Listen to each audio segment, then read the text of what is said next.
Something, something, Gavin Newsom. Yeah. 1 second. God, I hope this happens. I need this to happen so badly. It's the only way Republicans ever lose control of this country. Retain the majority in the House of Representatives. The game has changed. Accounted for. Thank you, Governor. An honor, in many respects. Aliado, un gran socio en el gobernador Newsom. Ahora voy a ceder el micrófono y permitirle al gobernador sus palabras. Gracias. Thank you, Governor. Thank you. Thank you. In many respects, this is an appropriate place to be with all the noise out there. California is a lot like Canada in the sense that you need to do bilingual press releases. It's just Spanish instead of French. Reminds me of all the noise in our politics, all the distractions, the daily discourse, the weave from one issue to the next issue, the weave. Social post on X, the intentional nature of the shock and awe that is our body politic today. And so often we lose sight of what's essential. So often we lose sight with all those distractions on what matters most. And it's what matters most that brings us here today. It's an honor to have the delegation here from Texas, an honor to have leaders from the Texas delegation representing many of the different caucuses that we here in California are familiar with. Two of the most diverse states in the world, most diverse democracy. Texas and California have so much in common. Of course, our politics is a little different. And the question I imagine many folks are asking, I do want people to remember, because it's difficult to remember in this political climate, but Texas is, just in its demographics, a purple state. It is heavily gerrymandered and district to hell. It is extremely unbalanced in its congressional apportionments, but fundamentally it is a purple state. Just keep that in mind. Here in California, what do the politics of Texas have to do with the politics here in California? The answer is everything. Everything now is made clear and vivid. We have an administration that wants to roll back most of the progress of the last half century. They want to put America in reverse to bring us back to a 19... They voted for Trump by 14 points in the last election. Yeah, but what about the election before that, back in 2020? And also, keep in mind that that's with some very, very, very, very aggressive voter disenfranchisement. Like, remember back in 2020, they were removing polling booths that were like the primary means of access for hundreds of thousands of people. They tossed a lot of voter roll clearing, millions of people being denied the ability to vote. Texas is not a democracy. It might be the most undemocratic state in terms of its how it operates in federal and state elections, right? Like internally, you know? But in terms of its people, it is a purple state. 1960s, pre-1960s world. We talked about voting rights, LGBTQ rights. We talked about the rights of women in the meeting a moment ago. We talked about everything that's at stake. Everything is at stake if we're not successful next year in taking back the House of Representatives. Of course, we want a fair playing field. We want to play the game on the terms where everybody is playing by the same set of rules. That's no longer the case. We have to disenthrall ourselves that that's the case. Anyone else think he's talking a little bit differently? Just a little bit? Donald Trump, not when he made a call to the governor of Texas and talked about finding 5 additional seats so that he can try to hold the line and maintain the majority in the House of Representatives. The game has changed. They don't even want to play by the same set of rules. In fact, they just want to throw the entire board. Classic. And they want to throw it all out.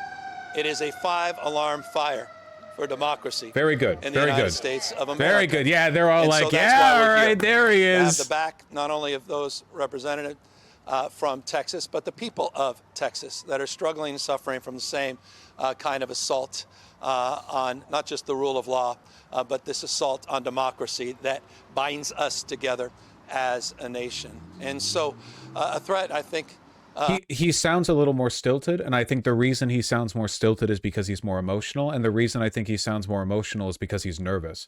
What he's talking about, what Democrats have been talking about with this national redistricting project in blue states is effectively like a war. Like Democrats are talking about essentially doing what we've been begging them to do for years, planting their feet in the ground and going like, well, no, if you're going to cheat, we're going to cheat. Like, you know, it's not just Gavin Newsom. Elissa Slotkin, who I consider to be a deep state ghoul, by the way, literally from the intelligence agency, has said she's willing to go nuclear over Texas's planned redistricting. And Texas is already gerrymandered to mind you. But when you have people like this who are saying, no, I think actually, like, we're gonna get a like 99-1 California apportionment, okay? If you want to play unfair, we're gonna play unfair. I don't care. When you get behavior like this, you know, I feel like Gavin Newsom might be a little more nervous. It's not just posturing, it's real. The threat of injustice anywhere, as Dr. King said, is the threat of justice everywhere. And so we feel a connection, we feel a sense of responsibility, and we feel it's right to assert ourselves a little bit more moral clarity at this moment, using not just our moral authority, but using our formal authority. And considering, as we now have, that there is a chance to ask the voters of the state of California to reconsider their prior position. I've asked myself that same question as someone that actively supported independent redistricting, that believes it should be nationalized, but we have not seen the nationalization of independent redistricting. Things have changed, so too must we. And I believe that the people of the state of California understand what's at stake. If we don't put a stake into the heart of this administration, there may not be an election in 2028. That's how strongly I feel about this moment. And I think millions, hundreds of millions of Americans feel the same. We take Donald Trump seriously when he talks about the 2028 election.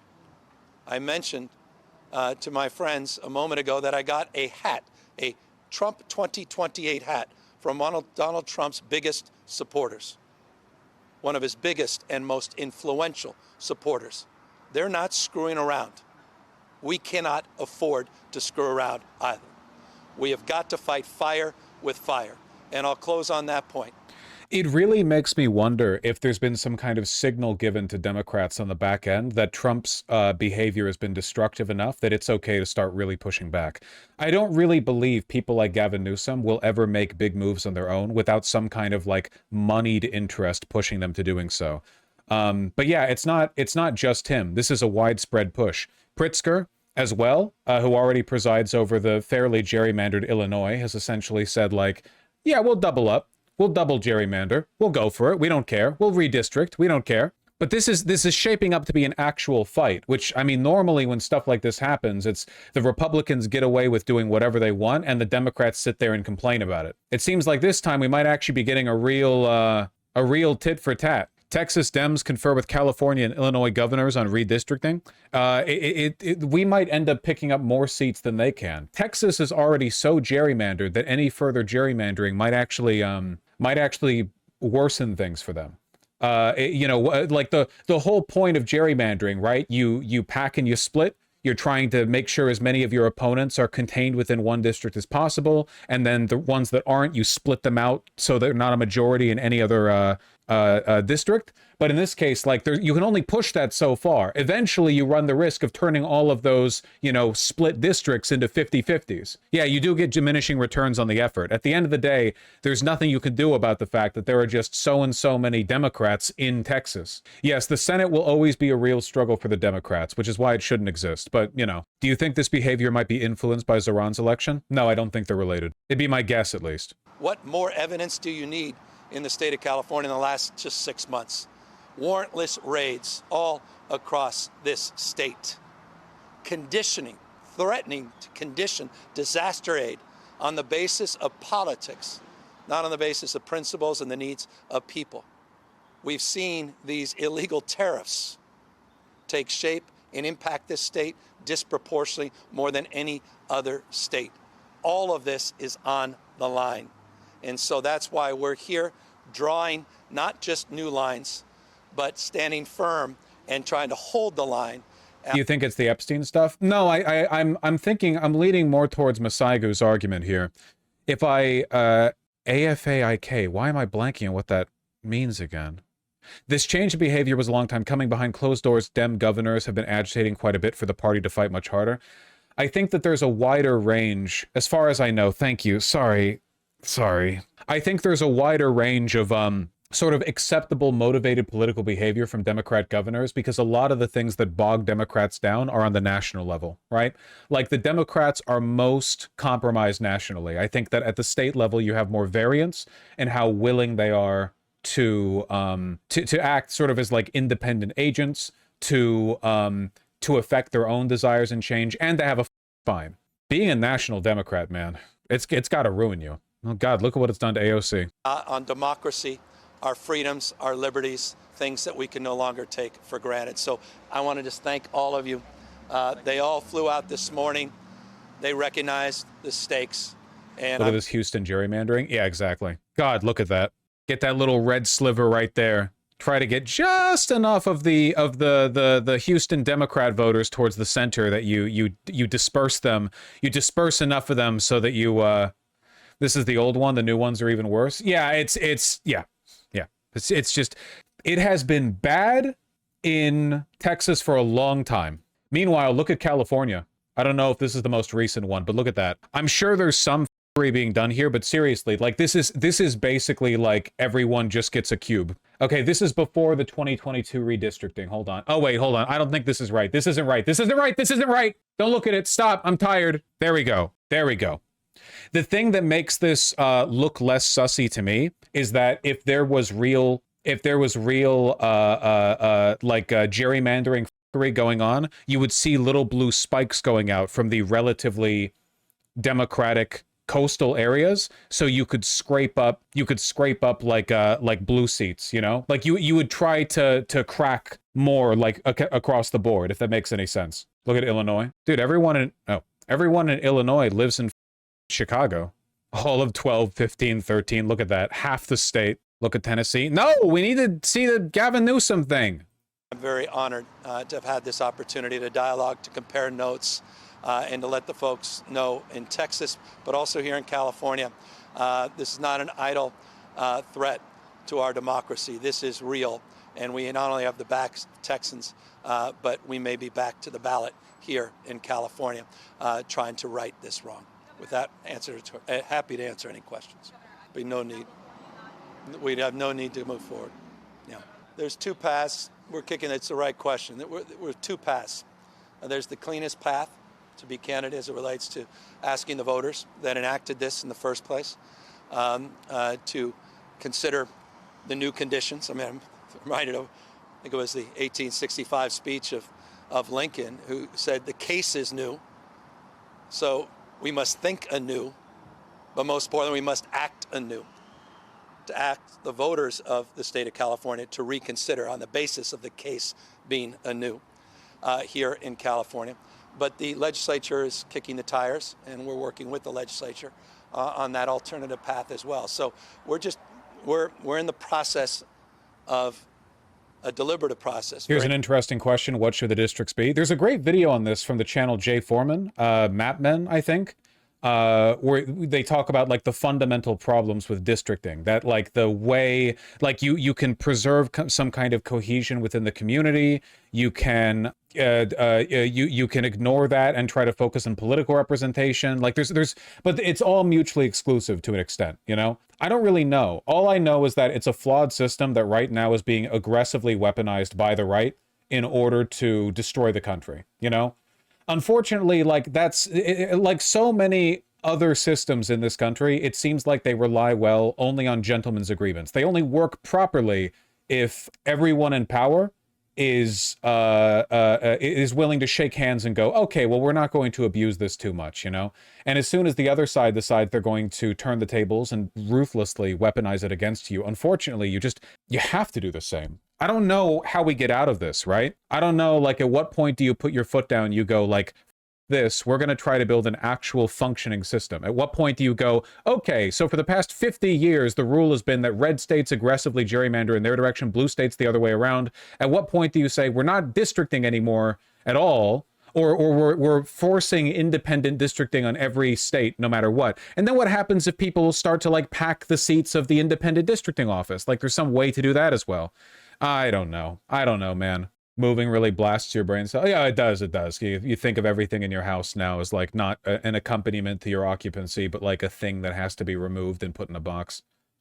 Intentional process of looking at different pathways and looking at different possibilities, but it is predicated on Texas moving forward. What if you just did it based on the amount of constituents? The only problem with doing it based on the amount of constituents then is that every time you go to the voting booth, how would that work exactly? How would those constituents be chosen? Would everyone in California have to vote on the like 45 or whatever congressional seats, representatives there? Or would it just be like this, the party appoints them? Because that sounds more parliamentary. And then you wouldn't even choose your representatives. The representatives would just be like delegates of the party who are assigned based on proportional votes. I don't know. Yeah, I've seen Texas's famous 35th district. Really good stuff there. Look at that. Good Lord. Look at that. They get the heart of San Antonio and a chunk of Austin. And San Marcos, yeah. But mostly Austin and San Antonio. Oh, I bet they rope a lot of Dem voters in there. It's 99% Dem voter block. How do they justify this? Well, Texas does not have an independent redistricting board, so I'm pretty sure they justify it by like sitting on the photocopier with their pants down and photocopying their ass and then sending it to every state Democratic legislator. I don't really know. I don't have to justify it. I think they just do it. I know they don't have to. How do they morally justify it? I don't know, man. They hate us. Texas is so bad.